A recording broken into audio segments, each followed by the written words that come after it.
नमस्कार, प्रणाम। मैं सोनू कुमार गुप्ता और आप देख रहे हैं न्यूज पॉइंट 24। कांग्रेस नेता राहुल गांधी जी के द्वारा जो है भारत जोड़ो यात्रा चलाया जा रहा है। बता दें कि आज 56वें दिन जो है वो 1390 किलोमीटर की यात्रा करते हुए आज जो है वो तेलंगाना पहुंच चुके हैं। बता दें कि राहुल गांधी जी के द्वारा जो है हर मुद्दे पर देखा जा रहा है भाजपा को घेरने की कोशिश किया जा रहा है।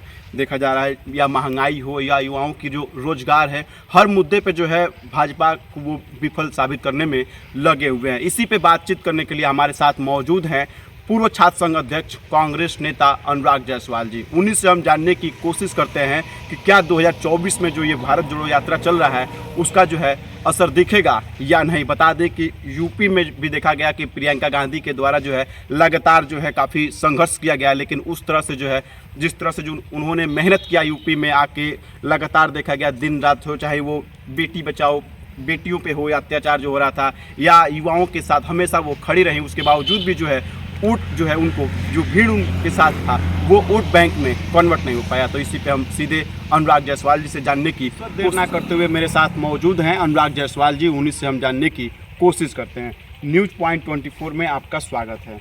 हम चाहेंगे कि आप अपना परिचय जो है हमारे दर्शकों को बताएं। अनुराग जायसवाल, पूर्व छात्र संघ अध्यक्ष, ईश्वर डिग्री कॉलेज, इलाहाबाद विश्वविद्यालय। क्या आप राहुल गांधी जी के भारत जोड़ो यात्रा के साथ हैं? जी। क्यों? राहुल उदारवाद के नेता हैं। उनके अंदर थोड़ा सा गांधी और ढेर सारा लिंकन दिखते हैं। उन्होंने कभी अपने विचारों से समझौता नहीं किया, सरकार के सामने घुटने नहीं टेके, अपने इरादे के साथ, अपनी मजबूती के साथ, अपने सामर्थ्य अनुसार उन्होंने भारत को घुटन से बाहर निकाला।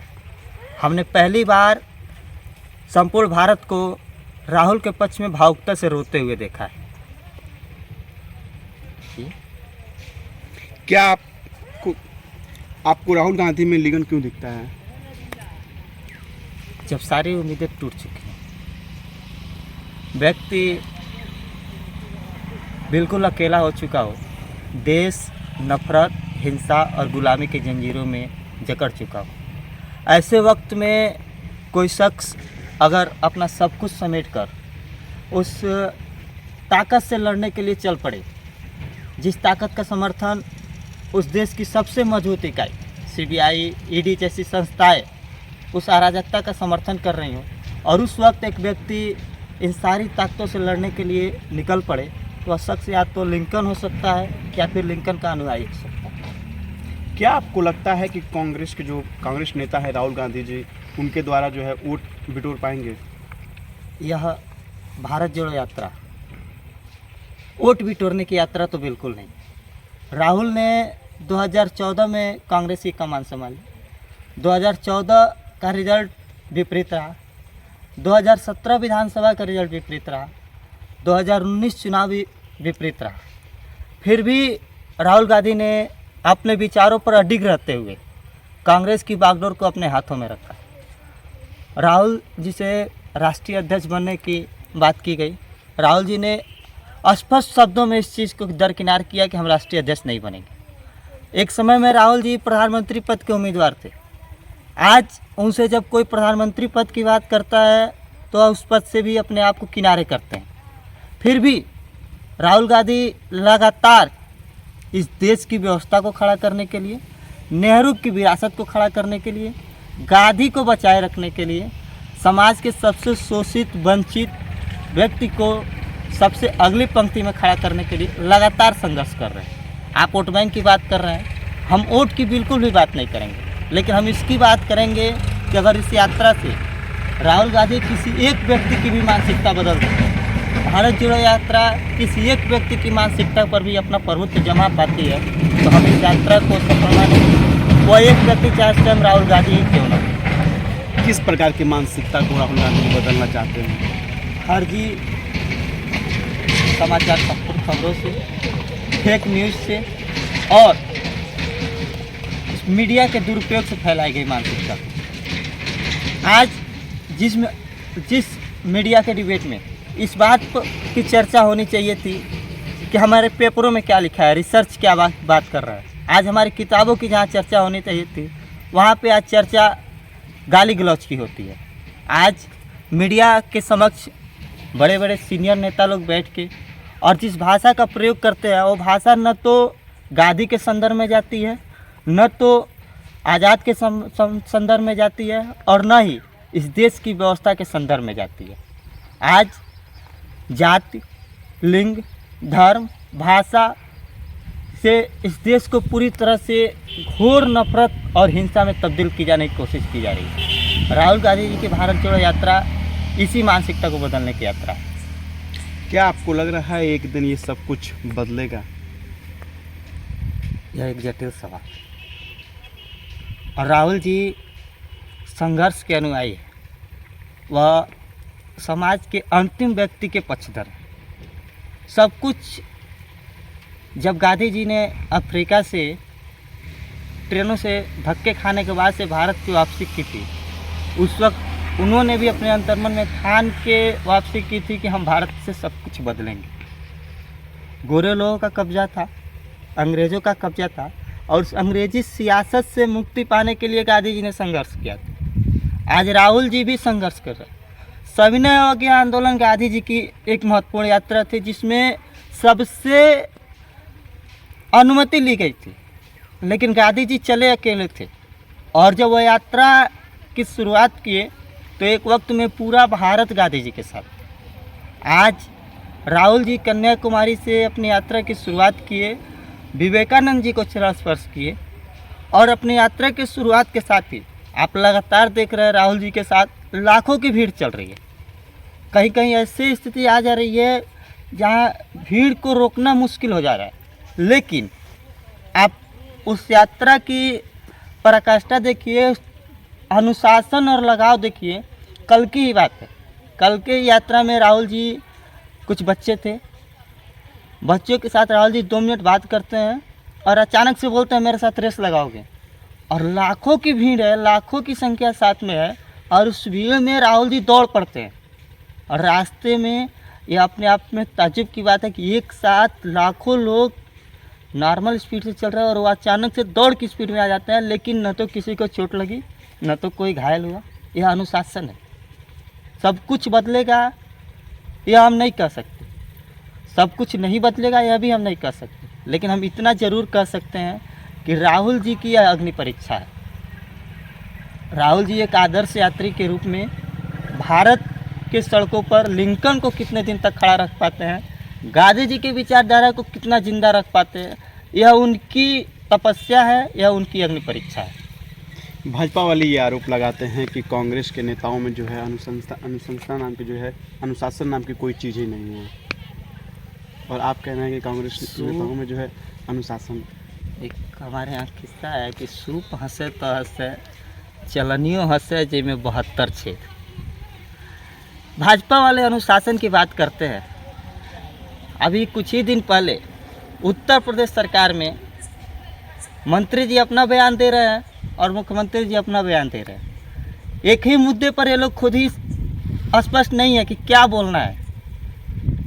और यह भाजपा के अनुशासन की बात, मैं अभी आपको थोड़ी देर पहले कांग्रेस के अनुशासन की बात किया कि कांग्रेस लाखों की भीड़ के बीच राहुल गांधी अपनी स्पीड अचानक से नॉर्मल स्पीड से दौड़ की स्पीड बनाते हैं और कोई व्यक्ति चोटिल नहीं होता, कोई व्यक्ति घायल नहीं होता। कल इंदिरा जी का बलिदान दिवस था। शहादत स्तर में मल्लिकार्जुन खड़गे जी इस समय राष्ट्रीय अध्यक्ष है भारतीय राष्ट्रीय कांग्रेस के। सोनिया जी मल्लिकार्जुन खड़गे का अनुसरण कर रही हैं। सोनिया जी ने कभी नहीं कहा कि मैं सीनियर नेता हूँ, मुझे मेरा अनुसरण मल्लिकार्जुन खड़गे करेंगे। मल्लिकार्जुन खड़गे जी राष्ट्रीय अध्यक्ष है, मल्लिकार्जुन खड़गे जी का अनुसरण सोनिया जी कर रही हैं। कांग्रेस बिल्कुल अनुशासन के साए में है, अनुशासन के घेरे में है। हमें भाजपा वालों से सीख लेने की ज़रूरत नहीं है। कांग्रेस के जो राष्ट्रीय अध्यक्ष हुए हैं, क्या लग रहा है कि वो 2024 चुनाव में वो अपनी कुछ रणनीति की वजह से जो है भाजपा को रोकने में कामयाब होंगे? हमारी रणनीति समाज के अंतिम वर्ग से शुरू होती है। उत्तर प्रदेश कांग्रेस कमेटी का प्रदेश अध्यक्ष समाज का अंतिम व्यक्ति है। भारतीय राष्ट्रीय कांग्रेस का राष्ट्रीय अध्यक्ष समाज का अंतिम व्यक्ति है, अनुसूचित समुदाय से। और ऐसा व्यक्ति आज भारतीय राष्ट्रीय कांग्रेस का अध्यक्ष है जिसकी माँ को इसलिए जलाकर मार दिया गया क्योंकि वह दलित समुदाय से संपर्क रखता था। हमारी रणनीति हमेशा से संघर्ष की रणनीति रही है।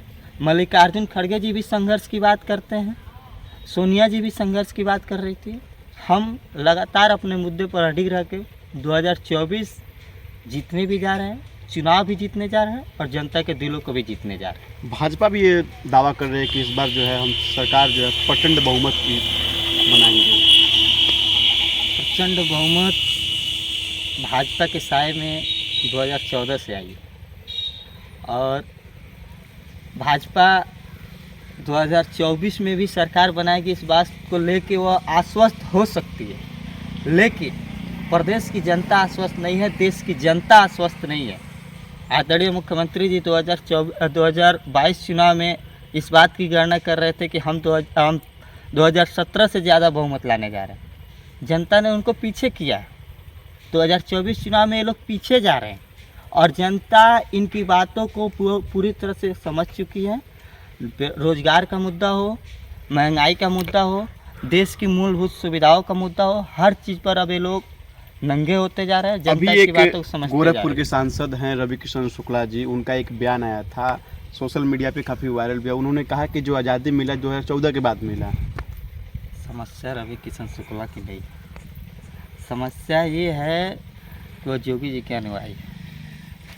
अब हम राजनीति जब संघर्ष से नहीं करेंगे, हम राजनीति जब जनता के मुद्दों को समझ के नहीं करेंगे, हम राजनीति जब किताबों से लिपट के, रिसर्च से लिपट के, विश्वविद्यालय से लिपट के नहीं करेंगे, हम राजनीति जब किसी मठ के मठाधीश की कृपा से करेंगे, हम मठाधीश जब किसी भैया के कृपा से करेंगे, हमें चुनाव का टिकट जब इस आधार पर दिया जाएगा कि ये भैया के पीछे ज़्यादा घूमता है, तो हम आज़ादी को तभी मानेंगे जब भैया आज़ाद हुए।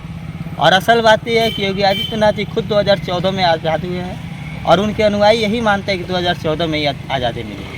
आज आज़ादी 2014 की दिन है, तो जिस भाजपा सरकार से रवि किशन शुक्ला जी सांसद है, उसी भाजपा सरकार से आदरणीय प्रधानमंत्री जी प्रधानमंत्री है, फिर वह गांधी जी के शरण में क्यों चले जाते हैं? 2 अक्टूबर को सबसे पहले पोरबंदर क्यों पहुंच जाते हैं? यह भी सवाल है अपने आप। यूपी विधानसभा चुनाव में देखा गया कि प्रियंका गांधी जी के द्वारा जो है लगातार मेहनत किया गया, जी तोड़ मेहनत किया गया, उनके साथ भी जो है लाखों की संख्या में भीड़ चली, लेकिन वो वोट बैंक में जो है वो भीड़ कन्वर्ट नहीं हो पाई। तो क्या ऐसा लग रहा है कि जो राहुल गांधी जी के साथ जो है लाखों की जो भीड़ चल रही है वो वोट बैंक में कन्वर्ट हो पाएगी? उत्तर प्रदेश में 3 मुख्यमंत्री, एक मुख्यमंत्री का रिवाज आज़ादी के समय से चलता है। भाजपा ने यह 3 मुख्यमंत्री का सीरीज पैदा किया और यह 3 मुख्यमंत्री इसलिए बनाए जाते हैं कि 3 जातियों को घेरेंगे। सबको यह अंदर बंद कमरे में शिक्षा दी जाती है कि अपनी अपनी बिरादर को, अपने अपने धर्म को जाकर घेरना है और उसका वोट बैंक तैयार करना है। 5 किलो राशन पर ये लोग वोट खरीदने वाले लोग हैं। ये सरकार में बना सकते हैं, ये चुनाव जीत सकते हैं, लेकिन जनता के दिलों पर, जैसा अभी आपने कहा कि प्रियंका जी के साथ भीड़ तमाम दिखी, वोट में कन्वर्ट नहीं हो पाई। वोट का कन्वर्जन तब होगा जब जनता यह समझने को तैयार होगी कि भाजपा वास्तव में हम लोग के हितैषी नहीं है, बशर्ते हम लोग को ख़त्म करने का एक प्लानिंग लेकर सरकार में आई। जनता अब इस चीज़ को समझना शुरू कर चुकी है। भाजपा का पर्दाफाश हो चुका है। 2024 हम जीतने जा रहे हैं। कैसे आप लोगों के दिलों पे जो है राज कर पाएंगे जब भाजपा जो है 5 किलो, आपको लग रहा है कि 5 किलो चावल या आटा दे के जो है वो अपना वोट ले रही है, तो फिर जनता कैसे आप पे विश्वास करेगी? रोहित वेमुला जातीय हिंसा का शिकार, दलित समुदाय से संपर्क रखता था, मार कर जघन्य रूप से उसकी हत्या कर दी गई। आज भारत जोड़ो यात्रा में रोहित वेमुला की मां राहुल गांधी जी के साथ साझा कर रही हैं, मंच साझा कर रही हैं, सफल यात्री बन के चल रही हैं। समाज का हर पिछड़ा वर्ग, हर शोषित वर्ग, हर वंचित वर्ग राहुल गांधी जी के साथ है, राहुल गांधी से जुड़ रहा है। हम अंतिम वर्ग की लड़ाई लड़के ही सरकार बनाएंगे। हम कभी झूठे वादे करके, धार्मिक रूप से हिंसा की बात करके, किसी उपद्रव के माध्यम से सरकार बनाने की इच्छुक बिल्कुल नहीं। अंतिम वर्ग के साथ, अंतिम व्यक्ति के साथ ही हमारा सरकार बनाने की रणनीति है और हम इसी आधार पर सरकार बनाएंगे। सोनी सोरी और इरोमा शामिल ने अपना पूरा जीवन जो देश और समाज के लिए बलिदान कर दिया, लेकिन चुनाव लड़े तो जमानत जब्त हो गई। क्या यह हर्ष राहुल गांधी का नहीं हो सकता? अगर होगा तो क्या करेंगे? राहुल गांधी अमेठी सीट से सांसद रहे, लगातार जीतते रहे, इस बार हार गए। लेकिन 19 के चुनाव में तो स्मृति ईरानी ने उनको पूरी तरह से हराया। मैं उसी चीज़ की सबसे चर्चा कर रहा है कि इस बार हार गए। हार और जीत राजनीति के साए में। हम कभी यह नहीं कह सकते कि हम लगातार जीतते रहेंगे, हम कभी यह नहीं कह सकते कि हम लगातार हारते रहेंगे। सोनी सोरी से आप राहुल गांधी जी की तुलना कर रहे हैं, उससे भी बदतर स्थिति हो सकती है, उससे भी बदतर स्थिति हो सकती है। कल को ऐसा हो सकता है कि राहुल गांधी जमानत जब्त करा लो। मामला इस बात का नहीं है, मामला इस बात का है कि राहुल गांधी जी जमानत जब्त कराने के बाद भी अपनी विचारधारा पर अडिग रहे कि नहीं रहे। गोडसे के अनुयायियों ने गांधी की भी पूजा की। गोडसे के अनुयायी कभी यह कहते थे कि गांधी ने देश को बांट दिया, लेकिन जब गांधी का बर्थडे आया, जब गांधी जी की जयंती आई, तो प्रधानमंत्री जी सबसे पहले पोरबंदर में फूल लेके पहुंच गए। राहुल गांधी जी कल भी कहते थे कि मैं गांधीवादी हूँ, आज भी कहते हैं कि मैं गांधीवादी हूँ, और कोई कांग्रेस के नेता आपको गोडसे की पूजा करते नजर नहीं आए। हमने हमेशा से अपनी विचारधाराओं पर अडिग रहना राहुल जी से सीखा है। राहुल जी खुद अपनी विचारधाराओं पर अडिग रहने की चर्चा करते हैं। कल को स्थिति और भी बदतर हो सकती है, इसमें कोई दो राय नहीं, लेकिन मायने यह रखता है कि जब कल को फिर आधुनिक भारत का इतिहास लिखा जाएगा, आधुनिक भारत की चर्चा की जाएगी, तो उस वक्त यह देखा जाएगा कि राहुल गांधी जी लिंकन के आदर्श यात्री के रूप में अपनी भूमिका दर्ज करा पाते हैं कि नहीं करा पाते। राहुल गांधी जी उस वक्त अपने आप को कितना उभार पाते हैं और उस नए इतिहास में वह अपनी तपस्या को कितना फलीभूत कर पाते हैं और अपनी तपस्या कितनी बाकी रखे हैं, इसकी चर्चा कितना कर पाते हैं। यह राहुल गांधी की भारत जोड़ो यात्रा का संदर्भ है। हमारा आखिरी सवाल ये है कि हम लोग जहाँ मौजूद हैं, ये ठाड़ीभार ग्राम पंचायत है जहाँ पे आप मौजूद हैं। ये पीछे की तस्वीरें अगर हम बात करें तो ये शहीद चंद्रशेखर आज़ाद मनरेगा पार्क जो है यहाँ के ग्राम प्रधान बनवाए हैं। कैसा लगा आपको, चूँकि यहाँ पे आपका आना पहली बार हुआ है? मैं ग्रामीण पृष्ठभूमि का रहने वाला लड़का हूँ। एक कहावत कही जाती है कि मैं पैदा गांव में हुआ हूँ, लेकिन पालन पोषण अंग्रेजों के बीच में। हमने शहरों को देखा है। आज आपके साथ जब मैं इस पार्क के पास आया तो मैं एक आश्चर्य का दृश्य का चित्रण कर रहा हूँ। मेरे अंदर एक आश्चर्य की भूमिका आ रही है कि ग्रामीण परिवेश भी इतना अच्छा जा रहा है। यहाँ की ग्राम प्रधान वास्तव में बधाई के पात्र है, हकीकत में वो बधाई के पात्र है। ऐसा काम होना चाहिए। यह ग्रामीण पृष्ठभूमि के विकास का मूल लक्षण। जयप्रकाश यादव जी के द्वारा जो ये बनवाया गया पार्क है, आपको कैसा लगा यहाँ पे आके? तो बताया, यह अद्भुत दिव्य है, यह हमको विचलित करने वाला है।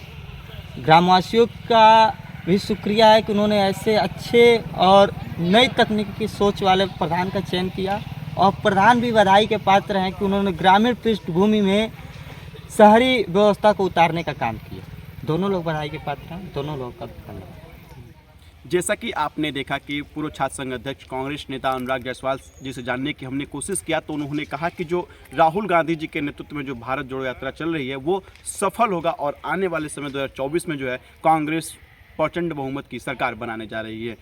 ताज़ा खबरों के लिए आप देखते रहिए न्यूज़ पॉइंट 24। मैं सोनू कुमार गुप्ता, कुशीनगर से।